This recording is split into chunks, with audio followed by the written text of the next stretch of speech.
साथियों जय हिंद। और आज आपको पढ़ाने वाला हूँ एबीसी। आप सुन करके आश्चर्यचकित होंगे कि ये कौन सी बड़ी बात है कि ये आए हैं एबीसी पढ़ाने। लेकिन आप जब इसके बारे में जानेंगे तो निश्चित तौर पे उम्मीद करता हूँ कि आपकी जानने की उत्सुकता बढ़ने लगे, क्योंकि ये एबीसी ए फॉर एप्पल नहीं है, बी फॉर बॉल नहीं है, सी फॉर कैट नहीं है। ये एबीसी आपके जीवन से जुड़ी हुई है और जब आप मुश्किल में होंगे तो आपको इस एबीसी की बहुत ज़रूरत पड़ेगी और आपको जानकारी होना निहायत ज़रूरी है। हालांकि एबीसी एक मेडिकल तरीके से चलता है जो एयर ब्रीथिंग और सर्कुलेशन चेक किया जाता है, लेकिन यहाँ पे मैं एबीसी आज के परिवेश को देखते हुए एबीसी का मायने कुछ अलग ही समझाने जा रहा हूँ। जब हमारे खाड़ी के देशों में युद्ध चल रहा हो या जब हमारे देश के लोग, हमारे देश आपस में कई बार लड़ चुके हों, विश्व युद्ध हो चुके हों, परमाणु युद्ध हो चुका हो, ऐसे हालात में हमको कब किस सिचुएशन में डाल दें, ऐसे हालात में हम कब किस सिचुएशन में पड़ जाए और उससे कैसे निपटेंगे, ये जानकारी हमको होनी जरूरी है। तो हमारे खाड़ी देशों में जो युद्ध चल रहा है उससे हमको सतर्क होने की ज़रूरत है कि अगर ऐसा सिचुएशन आ जाता है तो हमको किस प्रकार से उसको निपटना है। तो आइए मैं आपको पढ़ाता हूँ आज एबीसी। एबीसी और एनबीसी को जब हम करीब से देखेंगे तो दोनों का मतलब एक ही निकलता है। जैसे कि ए से एटम, बी से बायोलॉजिकल और सी से केमिकल। इसी तरीके से एनबीसी को जब देखेंगे तो एन से न्यूक्लियर, बी से बायोलॉजिकल और सी से केमिकल। तो यहाँ पे इसका और इसका दोनों का सेम अर्थ होता है। यानी या तो आप इसको एटम कह लीजिए या फिर इसको न्यूक्लियर कहें। पहले की लड़ाई और आज की लड़ाई में बहुत अंतर हो चुका है। पहले की लड़ाई आमने सामने की होती थी, भाला फरसा तीर धनुष से होती थी, हाथी घोड़ों से होती थी। लेकिन आज की लड़ाई दूर बैठे बैठे कई कई हजार किलोमीटर तक हम यहीं से बैठे बैठे एक रिमोट बटन से कई देशों को सत्यानाश कर सकते हैं, तबाह कर सकते हैं। और उसी संबंधित हम आज आपको एबीसी पढ़ाने जा रहे हैं। एबीसी को मैं 3 भागों में कवर करूंगा। पहले ए, फिर बी और उसके बाद सी।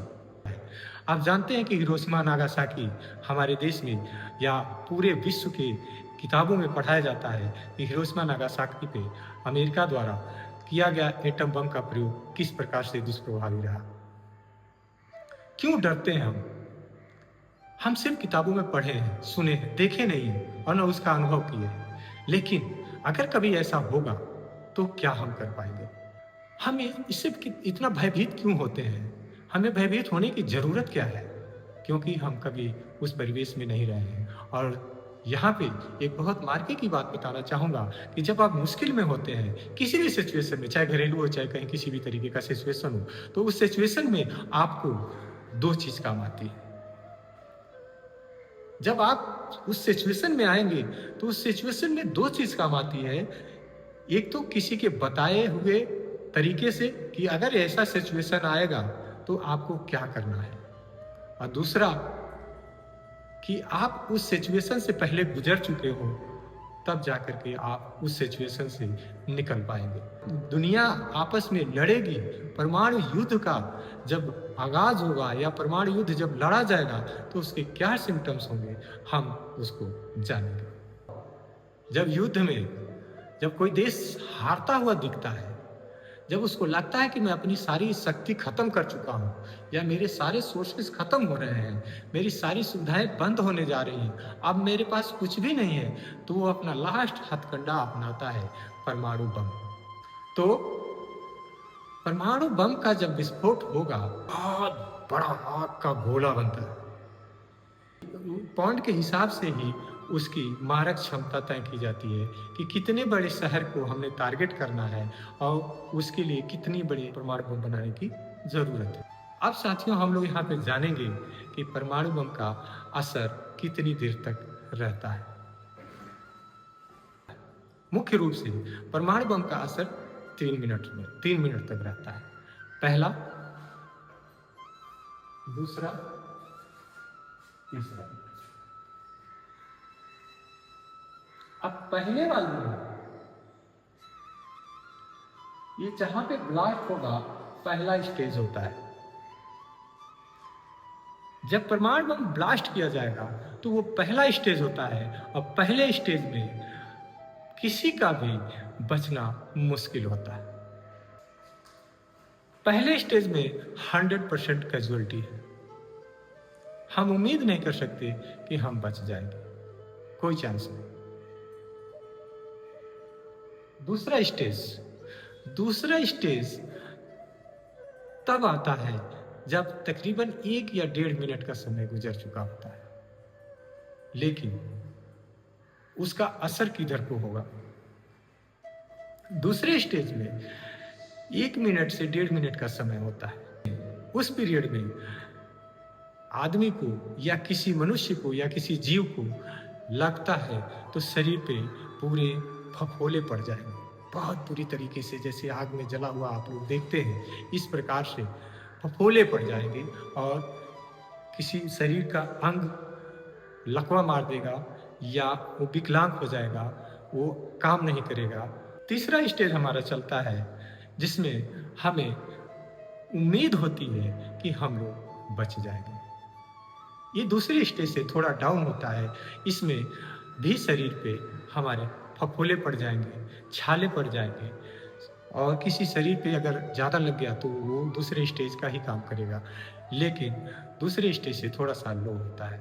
मनुष्य चलने फिरने लायक रहता है, वो जिंदगी जीने के लायक रहता है, लेकिन उसकी संतानें या उसका जीवन निश्चित तौर पे अंधकार में होता है। यही कारण है कि हिरोशिमा नागासाकी के लोग या बच्चे आज भी विकलांग पैदा होते हैं। ये 3 मिनट का जो स्टेज होता है, ये हवा के रुख में चलता है। जिधर को हवा होगी उधर को इसका रुख रहेगा। तो पहला स्टेज हम देखते हैं यहाँ पे हमारा ये ब्लास्टिंग का जगह है।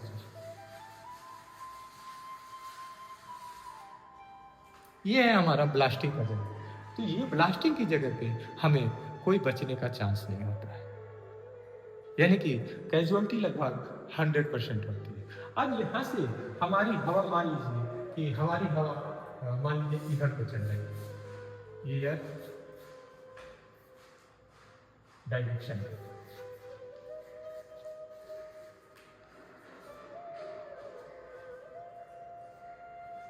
एयर डायरेक्शन जो है हमारा वो इधर को, पहले स्टेज यहाँ ब्लास्ट हुआ है। अब यहाँ से यहाँ तक जाते जाते ये धीरे धीरे ये हमारा इसका पावर कम होने लगेगा। जिस हिसाब से पावर डाला होता है उस तरीके से ये दूसरे स्टेज में जाते जाते पावर कम होने लगेगा और ये हल्का पड़ने लगेगा। जहाँ पे जाकर के आपको मैंने दूसरे स्टेज की जो चीज़ें बताई हैं उसमें क्या हो जाएगा, कैसे कैसे हो जाएगा वो आदमी, वो उसका तीसरा स्टेज यहाँ से इस तरीके से। तीसरे स्टेज में हम लोग मनुष्य जीवन की कल्पना कर पाते हैं, फिर भी इस स्टेज में भी हमारे शरीर पे फफोले, शरीर का कोई अंग जो है वो लकवा हो जाएगा या अपंग हो जाएगा, जीवन या वंशानुगत चलने लगेगा। यही कारण है कि हम लोग हिरोशिमा नागासाकी को आज भी याद करते हैं। तो अभी तक हम लोगों ने जाना कि परमाणु बम का विस्फोट, उसका असर कितने देर तक रहेगा और कितने मिनट तक रहेगा और उसमें पहला, दूसरा, तीसरा कैसे कैसे असर डालेगा। अब साथियों हम बात करते हैं कि परमाणु बम जब विस्फोट होगा तो क्या सिम्टम्स हमको मिलेंगे, सरकार की तरफ से क्या हमको सिम्टम्स मिलेंगे, या जब आसमान में परमाणु बम विस्फोट होगा तो हमें क्या नजर आएगा और हमें करना क्या है। जब किसी देश पे एटम बम का प्रहार किया जाता है या एटम बम प्रहार होने वाला होता है, तो हमारी तमाम इंटेलिजेंट के अनुसार या तमाम इंटेलिजेंट से हमें रेडियो पे, दूरदर्शन पे, यानी जितना सोशल साइटें हैं, जितना प्रसारण की चीज़ें हैं, उन सब पे अलर्ट घोषित हो जाएगा और आपको एक तरीके का बजर बजने लगेगा कि परमाणु का खतरा हो चुका है, परमाणु बम ब्लास्ट हो चुका है। एटम बम का जब ब्लास्ट होगा तो कैसे पता चलेगा? जब एटम बम ब्लास्ट होगा तो आसमान में एक बहुत तेजी से चमक पैदा होगी, यानी कि ये जो सूर्य की चमक है इसको भी वो धुंधला कर देगा, यानी कि बहुत तेजी से एक चमक के साथ आवाज आएगी, बहुत बड़ा साउंड आएगा, और उस साउंड से हो सकता है जो नज़दीक हो, उसके रेडिएशन में हो, वो उससे आपके कान के पर्दे फट जाए और आपके कान से तुरंत ब्लड आने लगे। बहुत सारे लोग उसके ब्लड से ही, हृदय गति रुकने से ही खत्म हो जाते हैं। साउंड वेव से बहुत सारे लोग ही पहले ही खत्म हो जाएंगे। उसके बाद कान में जो साउंड वेव आएगा इतनी तेज होगा कि वो आपके कान के पर्दे को फाड़ देगा और आपके कान से, नाक से, आंख से ब्लड आना शुरू हो जाएगा। इस तरीके से परमाणु बम का खतरा है।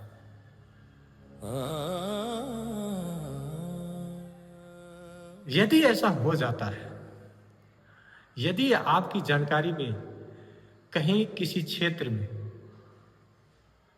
ऐसा हो जाता है कि परमाणु बम का अटैक हो गया है, तो आप क्या करेंगे?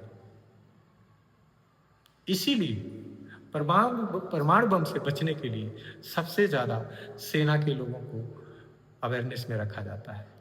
जगह जगह पर बंकर बनाए जाते हैं जमीन के अंदर, जिसको हम लोग देसी भाषा में भुईंधरी कहते हैं। बंकर बनाए जाते हैं, जिग जैग टनल बनाए जाते हैं, जिग जैग रास्ते बनाए जाते हैं, जिग जैग सुरंगें बनाई जाती हैं जमीन के अंदर, जिससे कि अगर परमाणु बम का अटैक हो जाए तो हम उसमें घुस करके अपने जीवन को बचा लेंगे। लेकिन अब मामला तो आजकल का दूसरा है। आजकल का परमाणु बम देश के बॉर्डर पे नहीं गिरेगा, या कोई भी देश ऐसा नहीं चाहता कि हम बॉर्डर पे गिराएं, क्योंकि बॉर्डर पे गिराएगा तो वो उसको भी नुकसान होगा।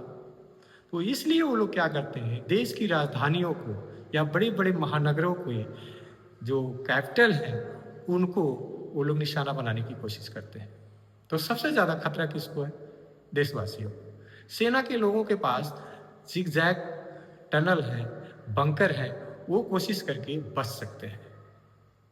लेकिन आपके पास क्या है? ऐसे सिचुएशन में आप अपने बचाव के लिए क्या करेंगे? तो ऐसी सिचुएशन में घबराए नहीं, अपने सामान्य हृदय गति को बराबर रखने की कोशिश करें। हालांकि अमूमन ऐसा होता नहीं है, लेकिन फिर भी आप अपने में हिम्मत रखें, अपने जज्बे को, जोश को काबू रखें, और सबसे पहले आप जमीन पे मुंह के बल लेट जाएं, यानी कि आपका फेस नीचे हो और ये पीठ ऊपर हो और जमीन के बल लेट जाएं और आंखों के ऊपर ऐसे हाथ लगा लें। कोशिश करें कि जितना जल्दी हो सके आप कहीं रेतीले इलाके में हो तो फटाफट रेता हटा करके रेते को खोद लें, या फावड़े से खोद पाए तो खोद लें, या फिर कहीं जमीन के अंदर कोई सुरंग बना करके या खड्डा बना करके उसके अंदर बैठ पाए तो बैठ जाए। प्राथमिक तौर पे सबसे पहला यही बचाव है आपके पास कि आप किसी सुरंग में घुस जाएं, या किसी भूमधरी में घुस जाएं, या फिर आप तुरंत खड्डा खोद करके उसमें अपने आप को छुपा लें और पीछे चारों तरफ से मिट्टी डाल लें। जिस प्रकार से छिपकली घुस जाती है रेत में, सेंडबोआ घुस जाता है, इस तरीके से बहुत सारे जो सीप्स हैं, जैसे समुद्री जीव हैं, वो रेते में घुस जाते हैं। इस तरीके से आपको हरकत करनी पड़ेगी, तब जाके आपका जीवन बच पाएगा। ऐसे हालात में आपको घबराने की जरूरत नहीं है, साहस से काम लेने की जरूरत है और हिम्मत से काम लेने की जरूरत है। ऐसे कंडीशंस के बाद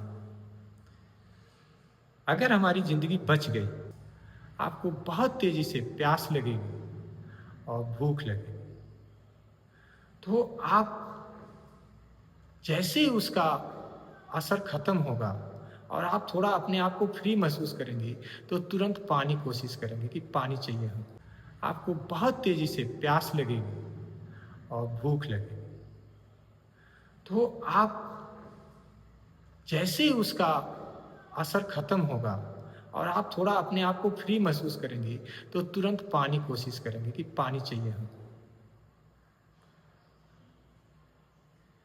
कुछ खाने के लिए चाहिए, और आपको जो भी पानी मिलेगा वो आप पीने की कोशिश करेंगे, या जो भी खाने को मिलेगा वो खाने की कोशिश करेंगे। इन दोनों कंडीशंस में आपकी जान को 100% खतरा है, बचने का कोई चांस नहीं। परमाणु युद्ध जब होता है तो हम लोग डरते क्यों हैं परमाणु युद्ध से? जब एटम बम ब्लास्ट होता है तो आप कल्पना कीजिए, हमारी शरीर का टेम्परेचर लगभग 50 डिग्री तक सहन करने की क्षमता है। हम लोग 50-55 डिग्री तक अपने शरीर पे टेम्परेचर का सहन कर सकते हैं। पानी आपका जो है वो 100 डिग्री टेम्परेचर पे बॉयल हो जाता है। लोहा जो है 100 डिग्री पे लाल हो जाता है, जिसको आपको छूने से आपका शरीर जल जाता है। पानी आपके शरीर पे डाल दिया जाए तो शरीर पे फफोले पड़ जाएंगे, और ठीक ठाक पड़ गया तो आदमी खत्म भी हो सकता है। तो जब आपका शरीर 100 डिग्री टेम्परेचर नहीं सह सकता, तो परमाणु बम का टेम्परेचर मिनिमम कितना होगा आप कल्पना कर सकते हैं? मिनिमम 3000 से ऊपर मिनिमम 3000 से ऊपर परमाणु बम विस्फोट होने के बाद उस इलाके का टेम्परेचर हो जाता है। तो आप सोचिए कि वहां पे जो भी बिजली के खंभे, ट्रेन, लोहा, लक्कड़ जो भी कुछ है वो क्या सुरक्षित रहेगा? जो आपके घरों में पानी रखा है, जो खाने के लिए रखा है, वो सही होगा? कुछ भी सही नहीं होगा। वो सब प्रदूषित हो चुका होगा, उसमें तमाम प्रकार के बैक्टीरिया और केमिकल आ चुके होंगे। आपका ब्लास्ट होने के ही समय में आधी शरीर पूरी डैमेज हो गई है, और अगर आप इत्तेफाक से बच गए हैं और फिर ऐसी गलती कर जाते हैं कि आपको प्यास लगती है और आप पानी पी जाते हैं, या कोई भूख लगती है, कोई चीज़ उठा के तुरंत खा जाते हैं, तो निश्चित तौर पे 100% आपकी कैजुअलिटी होना तय है। ऐसे हालत में आपको क्या करना होगा? सबसे पहले यदि आप बच जाते हैं परमाणु युद्ध में, अगर फर्स्ट स्टेज, सेकेंड स्टेज से तीसरे स्टेज में आ गए हैं आप, और आप सौभाग्यशाली हैं कि आप बच गए हैं, तो सबसे पहले करना क्या है? सबसे पहले आप धीरे धीरे अपनी आंखों को खोलें, धीरे धीरे अंगों को हिलाएं, महसूस करें कि क्या मेरी शरीर सही। आप अपने शरीर को रगड़े नहीं, क्योंकि शरीर इतनी गर्म होगी कि आपके शरीर पे थोड़ा सा रगड़ने से भी फफोला उफड़ जाए आ सकता है। क्योंकि जब लोहा 100 डिग्री पे पिघल सकता है, तो उस समय वहां पे टेम्परेचर 3000 था, और 3000 में उस लोहे की क्या कंडीशन रही होगी, वहां के और भी चीजों की क्या कंडीशन रही है, ये आप कल्पना कर सकते हैं। 10-10 हजार, 40-40 हजार तक टेम्परेचर जाता है परमाणु बम का। आप कोशिश कल्पना करिए। तो जब आप ऐसे कंडीशंस में आप तीसरी स्टेज में जाकर के कहीं बच जाते हैं, तीसरा स्टेज जैसे कैसे? मान लीजिए कि किसी इलाके में परमाणु बम का विस्फोट हुआ है, तो 2-4 किलोमीटर के एरिया में पहला स्टेज हो, 2-4 किलोमीटर के बाद हवा के रुख में चलता है जैसे, तो 2-4 किलोमीटर के बाद जिधर को हवा का रुख है उधर जाकर के 2-4 किलोमीटर के बाद दूसरा स्टेज आ गया। ऐसे ही 2-4 किलोमीटर के बाद फिर तीसरा स्टेज। तो सौभाग्य से अगर मैं बच गया तो सबसे पहले जीवन को सुरक्षित करने के लिए हड़बड़ाए ना। अगर आपको प्यास लगी है तो थोड़ा और तसल्ली रखें और कोशिश करें कि अगर आपका हैंडपंप चल रहा हो या पानी का कोई स्रोत है ज़मीन में, तो उसको सबसे पहले मिट्टी में पानी को डालें, रेते में पानी को डालें और उससे पानी टपकाएं। या अगर आप चल करके कहीं अगल-बगल जा सकते हैं, नदी नाले के किनारे, तो वहाँ एक देसी भाषा में चोगड़ा बोला जाता था।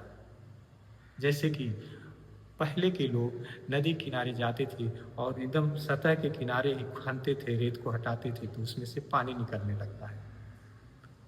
मैं एक वीडियो बनाया हूँ, उसमें चोगड़ा का प्रयोग किया हूँ, खोद करके और उसको पानी पिया हूँ। तो कोशिश करके आप इस तरीके से पानी पीने का प्रयास करें।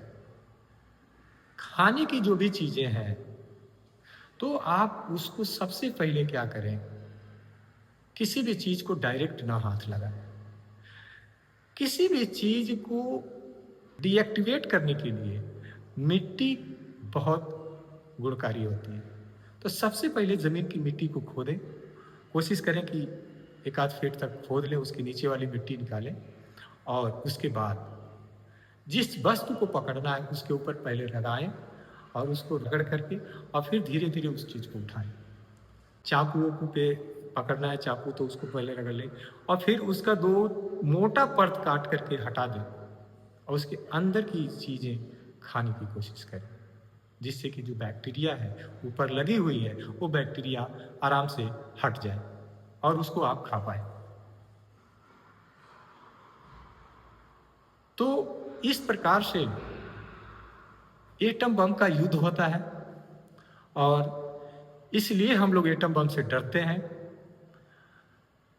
और हमें डरना भी चाहिए। तो आज की ये मेरी क्लास एबीसी में भाग 1 में मैंने ए का पूरा ब्यौरा बताया। आपको ये मेरी क्लास या ये मेरी जानकारी कैसी लगी, आप कमेंट बॉक्स में ज़रूर बताइएगा और ये बताइएगा कि आपका क्या सुझाव है। और भी बहुत जानकारियाँ हैं, लेकिन वीडियो बहुत लंबी न होने के कारण हम वीडियो को शॉर्ट कर रहे हैं। जय हिंद।